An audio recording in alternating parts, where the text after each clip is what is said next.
Boa tarde, espero que estejam todos bem. Vamos à nossa palestra, agradecendo a Deus pela oportunidade de estarmos juntos aqui com os nossos companheiros espirituais, pedindo a bênção de Jesus para a nossa reunião. Pai nosso que estás no céu, santificado seja o vosso nome, venha a nós o vosso reino, seja feita a vossa vontade, Senhor, assim na terra como no céu. O nosso de cada dia nos dai hoje, perdoai as nossas dívidas, assim como procuramos perdoar os nossos devedores. Não nos deixeis cair em tentação, livrai-nos do mal. Graças a Deus e graças a Jesus. Vamos falar hoje sobre o trabalho na Seara de Jesus. Passamos pela Sexta-feira Santa, pela Páscoa, em louvor ao sacrifício de Jesus pela humanidade, que veio dar o seu testemunho sobre a vida eterna e a perfeição. Então vamos dedicar a palestra de hoje ao trabalho na Seara de Jesus e às bem-aventuranças que o Mestre nos ensinou. Então vamos ver o que o Evangelho tem a nos ensinar a respeito. No capítulo 20, Trabalhadores da Última Hora, o Espírito Erasto nos diz: Ide levando a palavra digna aos grandes, que a desdenharão, aos sábios, que desejarão prová-la, e aos simples e pequeninos, que a aceitarão, pois principalmente entre os mártires do trabalho, nesta expiação terrena, encontrareis entusiasmo e fé. Ide, que estes receberão jubilosos, agradecendo e louvando a Deus a consolação divina que lhes oferecerdes, e baixando a fronte, renderão graças pelas aflições que a terra lhes reservou. Então a recomendação é para que esse trabalho na Seara de Jesus seja dedicado aos simples e pequeninos, porque esses não são orgulhosos, e aceitarão de bom grado qualquer ajuda, e vão ainda louvar a Deus, Ide e agradecei a Deus a gloriosa tarefa que vos concedeu. Sempre uma oportunidade que a gente deve agradecer, quando a gente tem a oportunidade de fazer caridade. Mas cuidado, que entre os chamados muitos se desviaram da senda. Atentai, pois, no vosso caminho e buscai a verdade. É prestar atenção, é estar sempre vigilante, para as nossas intenções, nossas atitudes, porque a gente cai com muita facilidade, Perguntareis então, se entre esses chamados muitos se transviaram, como reconhecer os que se acham no bom caminho?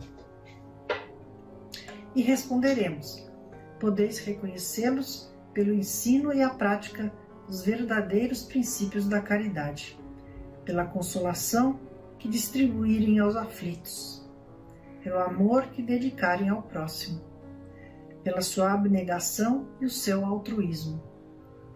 Podeis reconhecê-los, é que ele está falando as pessoas que estão fazendo a caridade, que estão trabalhando na Seara de Jesus, Podeis reconhecê-los, finalmente, pela vitória dos seus princípios, porque Deus quer que a sua lei triunfe, e os que a seguem são os escolhidos que vencerão.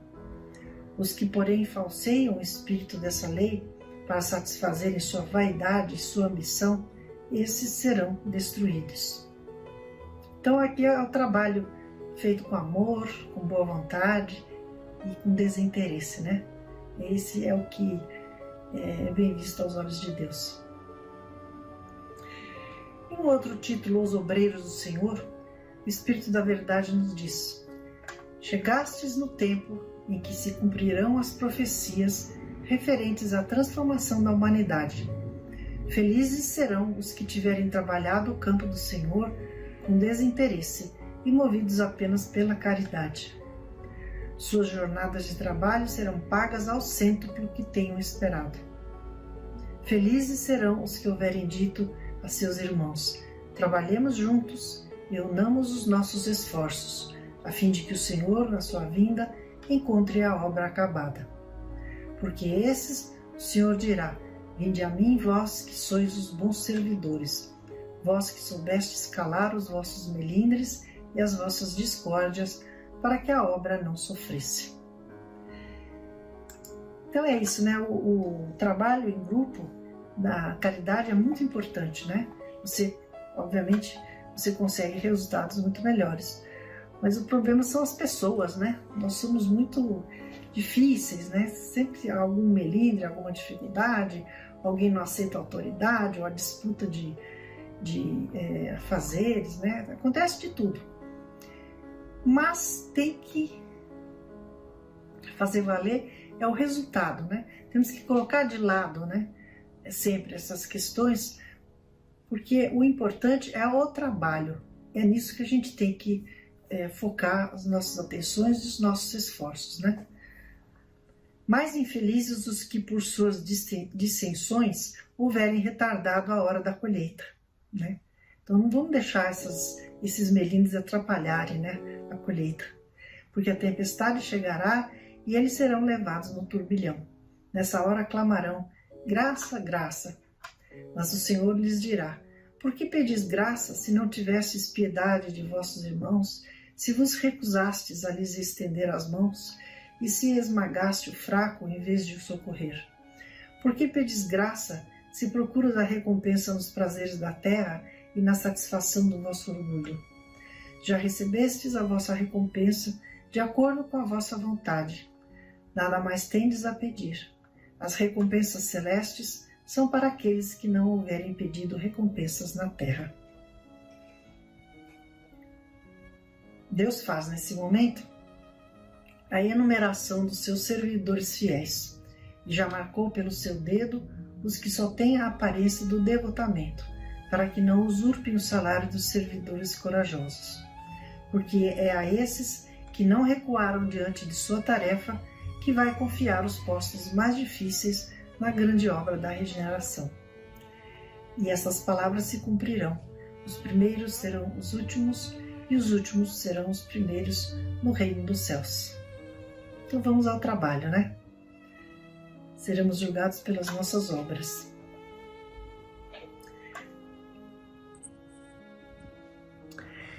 No capítulo 13, que a mão esquerda não sabe o que faz a direita, são levantados alguns questionamentos comuns aos que trabalham em serviço voluntário, né? Então pergunta-se: que pensar das pessoas que, sofrendo ingratidão por benefícios prestados, não querem mais fazer o bem com medo de encontrar ingratos? É comum, né, a pessoa desistir porque não houve a gratidão que a pessoa esperava, né? Desistir do trabalho, não fazer mais. E o guia protetor de Sens nos diz: essas pessoas têm mais egoísmo do que caridade, porque fazer o bem somente para receber provas de reconhecimento é deixar de lado o desinteresse. E o único bem agradável a Deus é o desinteressado. Na verdade, o único bem agradável a Deus é o desinteresse. São ainda orgulhosos porque se comprazem na humildade do beneficiado, que deve arrojar-se a seus pés para agradecer-lhes. É aquela questão, né? A pessoa quer que todo mundo fique agradecendo, né? Se ajoelhando aos pés é uma forma de falar, né? Isso enaltece o ego, né? Se sente bonzinho, né? Aquele que busca na terra a recompensa do bem que faz não a receberá no céu, mas Deus a reservará para o que assim procede. É necessário ajudar sempre aos fracos, mesmo sabendo de antemão que os beneficiados não agradecerão. Sabei que se aquele a quem ajudais esquecer o benefício, Deus o considerará mais do que se fosseis recompensado pela sua gratidão. Então a sua atitude vai ser mais considerada, né, do que se você tivesse recebido a gratidão. Deus permite que às vezes sejais pagos com a ingratidão para provar a vossa perseverança em fazer o bem. Então, estamos sendo testados, né? Como sabeis, aliás, se esse benefício momentaneamente esquecido não produz... Como sabe? É uma pergunta, desculpe. Como sabeis, aliás, se esse benefício momentaneamente esquecido não produzirá mais tarde os seus frutos? Ficais certos, pelo contrário, de que é uma semente que germinará com o tempo. Infelizmente, não vedes nunca além do presente. A gente esquece que somos espíritos eternos, né? Que vamos ter outras vidas. trabalhais para vós e não tendo em vista os semelhantes, porque a gente é egoísta. A benemerência acaba por abrandar os corações mais endurecidos. Pode ficar esquecida aqui na terra, mas quando o espírito se livrar do corpo, ele se lembrará e essa lembrança será o seu próprio castigo. Então ele lamentará a sua ingratidão. Então a pessoa que foi ingrata vai se lamentar por ter agido dessa forma, né? E desejará reparar a sua falta, pagar a sua dívida noutra existência, aceitando mesmo frequentemente uma vida de devotamento ao seu benfeitor. Então são aqueles amigos, né, que temos, que fazem de tudo para nós. Às vezes a gente até se incomoda, né, com tanta fidelidade, né, com tanta boa vontade, com tanta ajuda, né, que essa pessoa se dispõe a te oferecer, né. E muitas vezes é um ingrato de uma outra vida, né. É assim que, sem o suspeitardes, tereis contribuído para o seu progresso moral. E reconhecereis então toda a verdade dessa máxima: o benefício jamais se perde. Então essa pessoa que foi ingrata, na medida em que nessa outra vida ela se propõe a fazer tudo pela pessoa que o ajudou na outra vida e para o qual ele foi ingrato, né? Essa pessoa está resgatando a sua falta, né? Então você contribuiu para que essa pessoa tivesse essa oportunidade, né? E contribuiu para o progresso espiritual dessa pessoa, né? Mas tereis também trabalhado para vós. Então a gente está ajudando essa pessoa, né?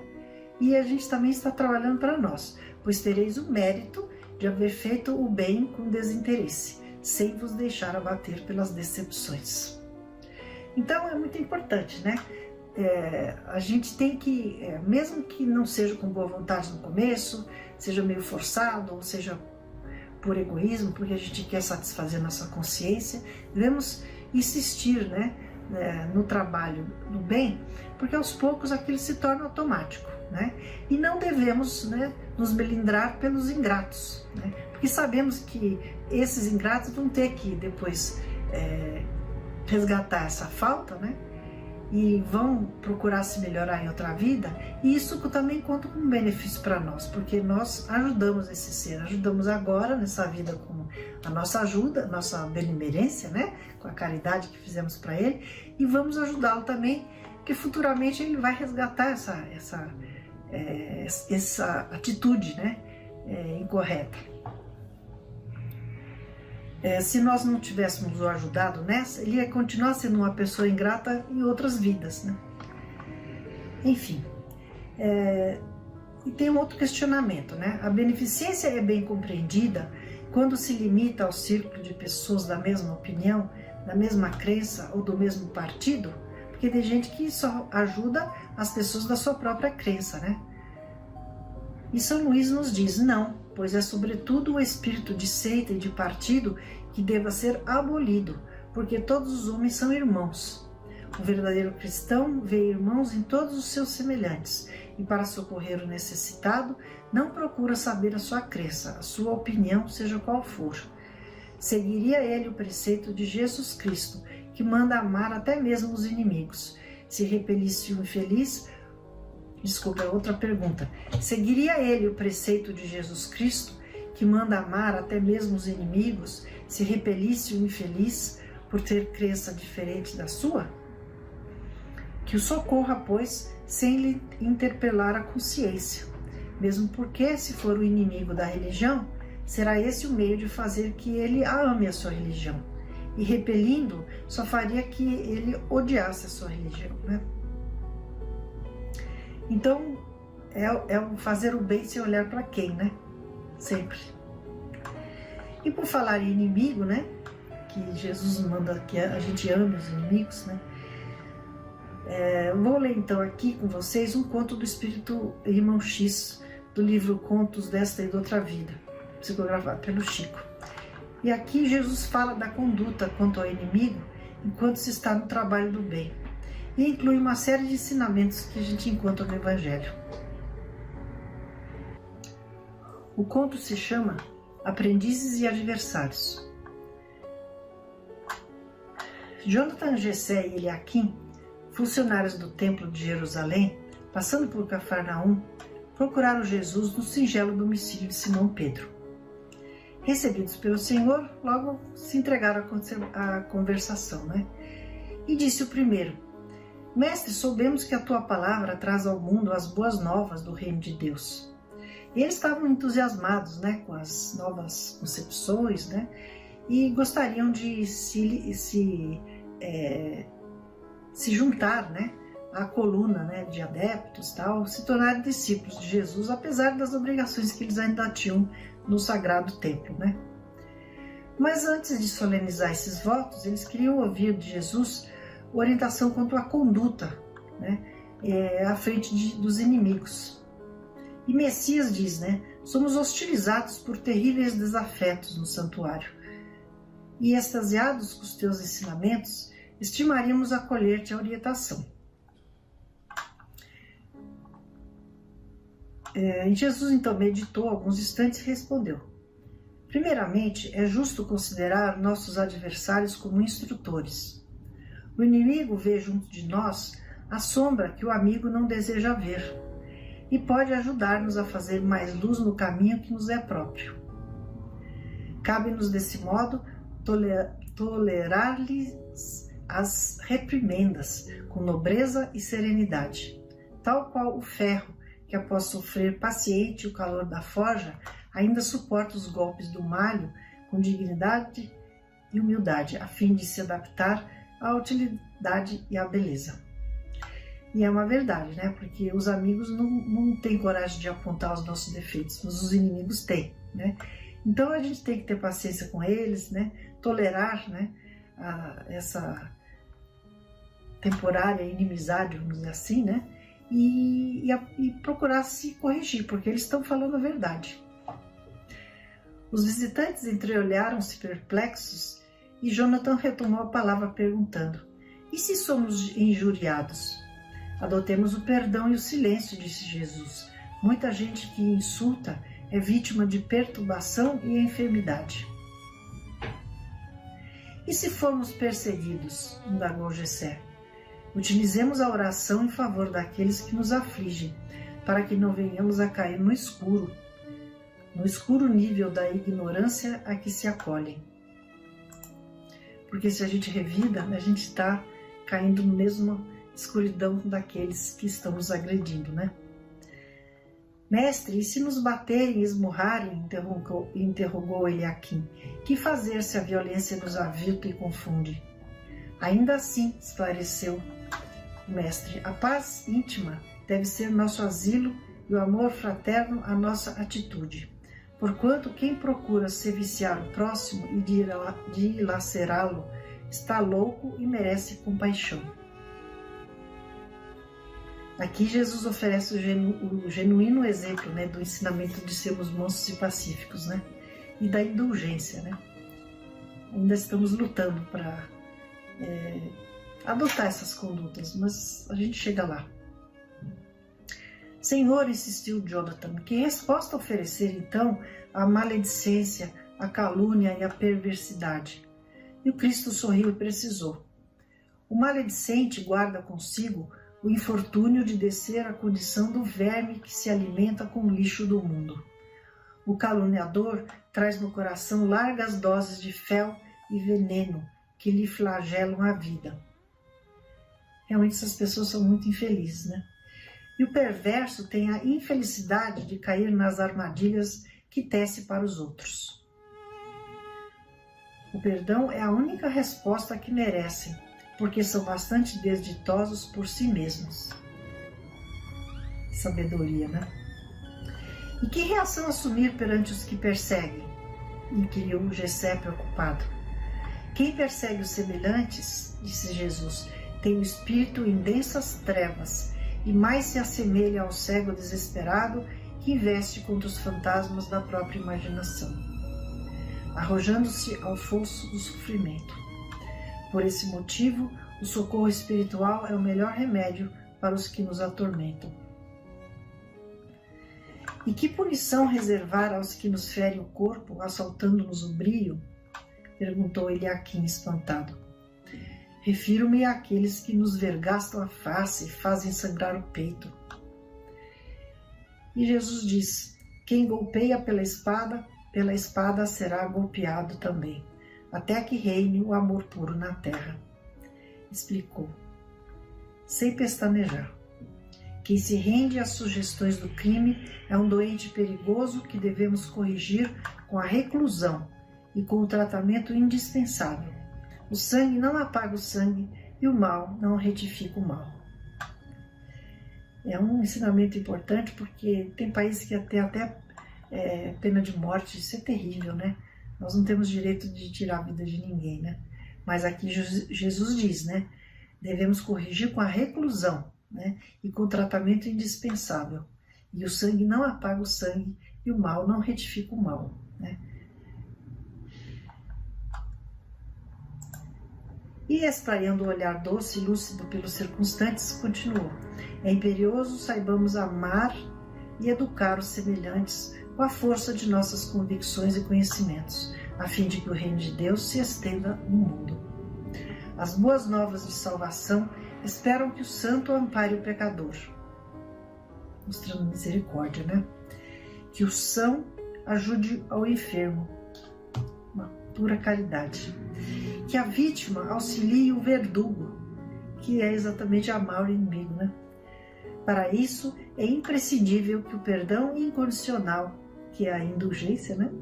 Com o ouvido de todas as ofensas, assegure a paz e a renovação de tudo. Nesse interim, uma criança doente chorou em alta voz num aposento contíguo. O mestre pediu alguns instantes de espera e saiu para socorrê-la. Mas ao regressar, Debalde buscou a presença dos aprendizes fervorosos e entusiastas. Na sala modesta de Pedro não havia ninguém. Então são aqueles, né? Aqueles três que eles ainda não estavam preparados, né, para as mensagens de Jesus. A gente lamenta, né? Mas antes de julgarmos, né, temos que refletir se nós mesmos estamos preparados para agir como Jesus ensina, né? Essa é a nossa luta, certo? Como dissemos semana passada, cada um no seu tempo, né? Então vamos terminar a nossa palestra com um texto de Caio Barchutel, do livro O Espírito da Verdade, psicografado pelo Chico. O texto se chama Seja Voluntário. Seja voluntário na evangelização infantil.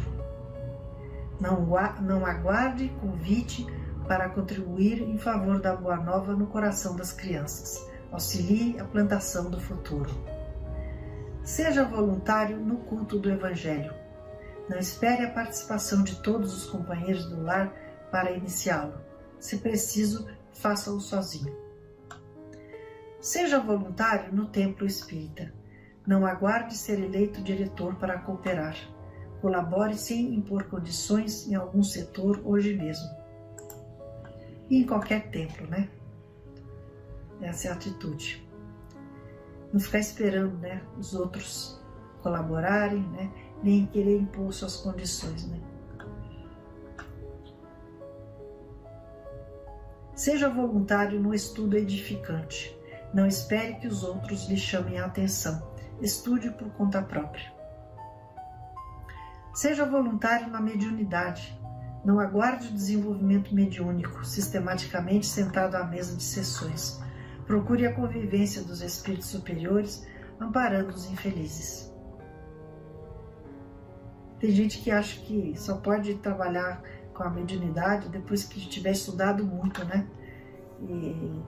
Ou simplesmente ficar, como diz aqui, sistematicamente sentada à mesa das sessões, né? Na verdade, são as nossas atitudes, né, que vão atrair os bons espíritos. Seja voluntário na assistência social. Não espere que lhe venham puxar o paletó, rogando auxílio. Busque os irmãos necessitados e ajude como puder. Seja voluntário na propaganda libertadora. Não aguarde riqueza para divulgar os princípios da fé. Dissemine desde já livros e publicações doutrinárias, na medida do possível, né, quem tiver essa oportunidade.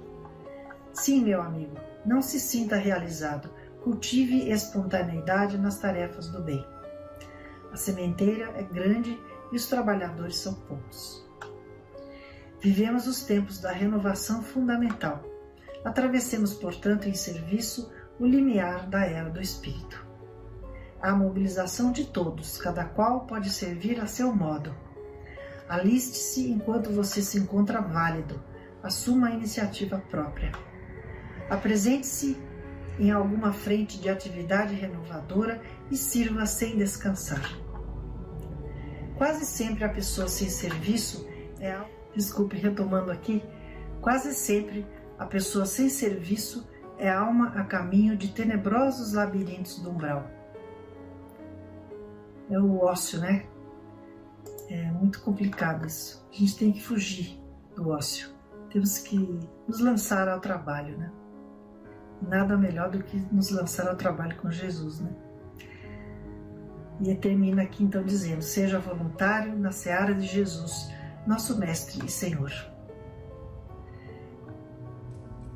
Então vamos terminando com a nossa prece, agradecendo a Jesus e a Deus, né, pelas oportunidades que a vida nos oferece e que saibamos aproveitá-las, né, sempre que elas nos aparecem, né, e sempre agradecer, né, agradecer pela vida, agradecer pelo trabalho, né, agradecer por termos o conhecimento, né, do quanto é importante trabalhar no bem, e agradecer, né, a todos aqueles que nos ajudam, né, a nos mantermos vivos, né, para a gente ter todas essas experiências.